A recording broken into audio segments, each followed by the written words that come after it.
अस्सलाम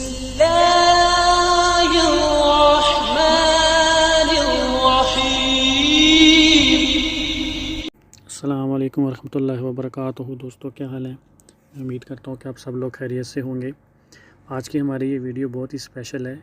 आज की हमारी ये वीडियो उन लोगों के लिए है जो यूएई के अंदर ऑलरेडी जॉब कर रहे हैं या जो फ्यूचर में प्लान कर रहे हैं यूएई के अंदर जॉब करने का। ये वीडियो उन दो कैटेगरी के लोगों के लिए है। तो आप लोगों से रिक्वेस्ट है कि ये मेरी वीडियो कंप्लीट देखना, ताकि आपको जो है यूएई में अगर आप लोग जॉब करना चाह रहे हैं तो आप लोगों को जो है गाइडेंस मिल सके। तो वीडियो में जाने से पहले मैं आप लोगों से रिक्वेस्ट करूंगा कि आप लोग मेरे चैनल को सब्सक्राइब कर दें और बेल का आइकन भी दबा दें, ताकि मेरे आने वाली हर नई वीडियो जो है वो आप लोगों तक पहुंच सके। तो आज की इस वीडियो में हम लोग बात करेंगे एम्प्लॉयमेंट कॉन्ट्रैक्ट्स जो डिफरेंट किस्म के होते हैं यूएई के अंदर, उनके बारे में।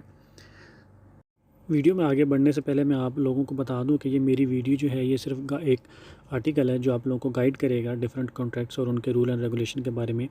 मैं और मेरे चैनल का कोई भी जो मेंबर है वो इस बात पर रिस्पॉन्सिबल नहीं होगा कि यूएई लेबर लॉ के अंदर कोई अमेंडमेंट आती है और आपके दरमियान में कोई भी अगर कोई डिस्प्यूट होगा तो आप काइंडली जो लेबर मिनिस्ट्री है उससे रब्ता करें, जो कि प्रॉपर चैनल है। तो आइए अब हम अपनी वीडियो शुरू करते हैं। यूएई के अंदर जो है दो तरह के एम्प्लॉयमेंट कॉन्ट्रैक्ट्स हैं वो किए जाते हैं, जिसमें से पहला जो है वो लिमिटेड टर्म कॉन्ट्रैक्ट होता है और दूसरा जो है वो अनलिमिटेड टर्म जो है वो कॉन्ट्रैक्ट होता है। तो आज हमने इन दोनों जो कॉन्ट्रैक्ट्स हैं उनके बारे में बात करनी है। तो सबसे पहले देखते हैं कि लिमिटेड टर्म कॉन्ट्रैक्ट क्या होता है। जो लिमिटेड टर्म कॉन्ट्रैक्ट होता है ये फ़िक्स टर्म के लिए होता है, मसलन एक प्रोजेक्ट के लिए होता है और इसकी ड्यूरेशन जो होती है वो ऑलरेडी स्पेसिफाई कर दी जाती है, नाउन होती है, ठीक है। और जो अनलिमिटेड टर्म कॉन्ट्रैक्ट होता है ये ओपन एंड कॉन्ट्रैक्ट होता है। इसमें कोई जो एंड डेट है वो किसी को भी मालूम नहीं होती कि ये कब कॉन्ट्रैक्ट जो है वो ख़त्म होना है। मतलब ये अनलिमिटेड होता है, इसकी कोई एंड डेट नहीं होती। इन दोनों में ये बेसिक डिफरेंट है, ठीक है। लिमिटेड टर्म जो होता है वो एक स्पेसिफिक प्रोजेक्ट, एक स्पेसिफिक डेट, स्पेसिफिक टाइम से 2 ईयर, 3 ईयर्स, 1 ईयर उसका होता है। लेकिन जो अनलिमिटेड होता है वो अनलिमिटेड टाइम के लिए होता है, ओपन एंड के लिए होता है, उसकी टर्म ओपन एंड होती है। इसके अलावा जो लिमिटेड टर्म कॉन्ट्रैक्ट होता है ये ऑटोमेटिकली जब वो एंड डेट उसकी आती है तो उसके बाद वो ऑटोमेटिकली टर्मिनेट हो जाता है, ख़त्म हो जाता है।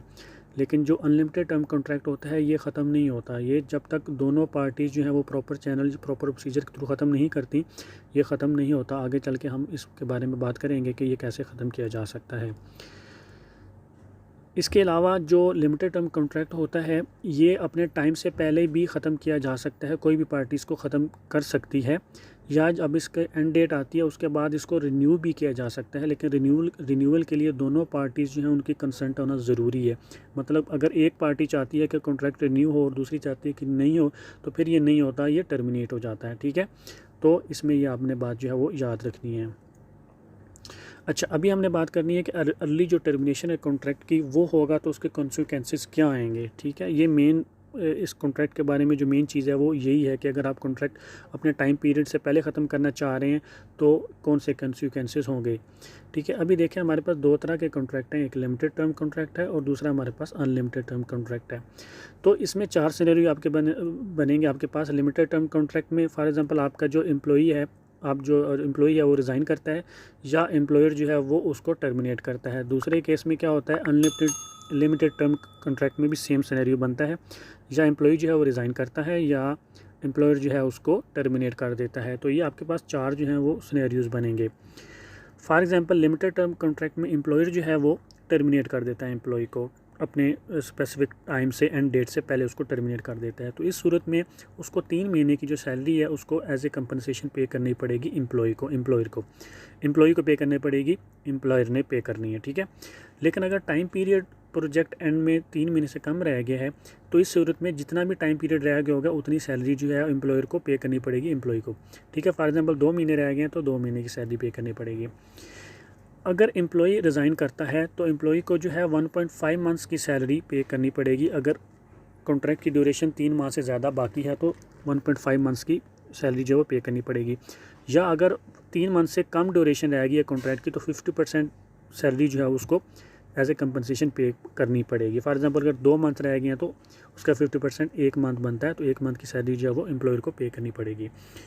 अभी आते हैं हम एक पॉइंट की तरफ जो कि बहुत इंपॉर्टेंट है। ये पॉइंट क्या है कि अगर नोटिस पीरियड स्पेसिफाई किया गया है लिमिटेड टर्म कॉन्ट्रैक्ट के अंदर, ठीक है, तो इन कंपनसेशन के अलावा जो मैंने अभी बताई हैं, इसके अलावा वो नोटिस पीरियड का जो टाइम पीरियड होगा वो भी पे करना पड़ेगा। फॉर एग्ज़ाम्पल अगर कॉन्ट्रैक्ट लिमिटेड टर्म कॉन्ट्रैक्ट के अंदर बताया जाता है कि 2 महीने का आपने नोटिस देना है कॉन्ट्रैक्ट ख़त्म करने के लिए, ठीक है, तो वो 2 महीने की सैलरी वो और प्लस ये जो अदर बेनिफिट्स जो अभी मैंने बताया आपको, कंपनसेशन 3 महीने की एम्प्लॉयर देगा और एम्प्लॉय 1.5 मंथ्स की देगा, ये उसके साथ ये भी पे करनी पड़ेंगी।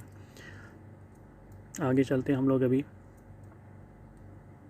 अभी हमारे पास दूसरा जो केस आता है वो अनलिमिटेड टर्म कॉन्ट्रैक्ट का केस बनता है। अनलिमिटेड कॉन्ट्रैक्ट्स में क्या होता है, इसमें क्या होता है, फॉर एग्जांपल अगर एम्प्लॉय रिज़ाइन करता है तो उसको 1 महीने का जो है नोटिस जो है वो देना पड़ेगा कि मैं 1 महीना पहले उसको बताना पड़ेगा कि मैं कंपनी छोड़ रहा हूँ। अगर वैसा नहीं करता तो उसको 1 महीने की जो सैलरी है वो देनी पड़ेगी। सिमिलरली इसी तरह जो एम्प्लॉयर है उसको भी 1 महीने का नोटिस देना पड़ेगा एम्प्लॉय को कि मैं आपको जॉब से निकाल रहा हूँ। अगर वो नहीं देता तो उसको भी 1 महीने की सैलरी जो है वो देनी पड़ेगी एज ए कंपनसेशन। अच्छा, इसमें आप ये बात याद रखें कि जो नोटिस पीरियड होता है वो आपके कॉन्ट्रैक्ट में 1 माह से ज़्यादा भी हो सकता है। तो अगर 1 माह से अगर ज़्यादा नोटिस पीरियड दोनों पार्टीज़ ने एग्री किया हुआ है या कॉन्ट्रैक्ट में लिखा हुआ है तो आपको उतने मंथ का नोटिस पीरियड देना पड़ेगा या उतने मंथ की सैलरी कंपनसेशन के तौर पर देनी पड़ेगी।